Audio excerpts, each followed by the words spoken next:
তাওহীদের সাক্ষ্যদানকারী জান্নাতে যাবে। সাহিহ বুখারীতে এসেছে, রাসূল সাল্লাল্লাহু আলাইহি ওয়াসাল্লাম ইরশাদ করেন, মা মিন আবদিন ক্বালা লা ইলাহা ইল্লাল্লাহ সুম্মা মাতা আলা যালিক ইল্লা দাখালাল জান্নাহ।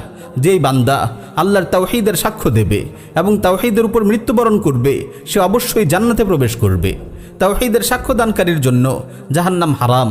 সাহিহ মুসলিমে এসেছে, রাসূল সাল্লাল্লাহু আলাইহি ওয়াসাল্লাম ইরশাদ করেন, মান শাহিদা আল্লা ইলাহা ইল্লাল্লাহ ওয়া আন্না মুহাম্মাদার রাসূলুল্লাহ হারামাল্লাহু আলাইহিন নার। যে ব্যক্তি আল্লাহর তাওহীদ ও মুহাম্মদ সাল্লাল্লাহু আলাইহি ওয়াসাল্লামের রিসালাতের স্বীকৃতি দেয়, আল্লাহ তাআলা তার জন্য জাহান্নাম হারাম করে দেন। তাওহীদ গুনাহ মাফের কারণ, এমনকি তাওহীদের বিশুদ্ধ বিশ্বাসের কারণে আল্লাহ তাআলা বান্দার সকল গুনাহ ক্ষমা করে দেন। সুনানে তিরমিজিতে বর্ণিত একটি হাদিসে কুদসিতে এসেছে, আল্লাহ তাআলা বলেন, ইবনা আদম ইন্নাকা মা দাউতানি ওয়া রাজাউতানি গফারতু লাক আলা মা কানা ফিকা ওয়া লা উবালি। ইবনা আদম লাউ বালাগাত যুনুবুকা আনানা সামা সুম্মা ইস্তাগফারতানি গফারতু লাক ওয়া লা উবালি।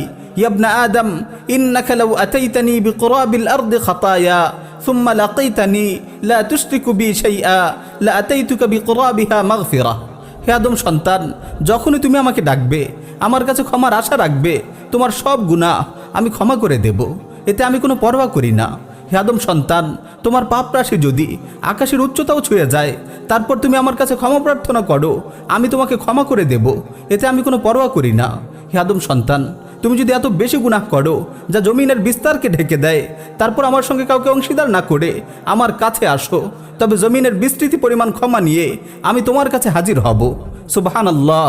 প্রিয় ভাই, একটু ভেবে দেখুন তাওহীদের কত গুরুত্ব, কত ফজিলত।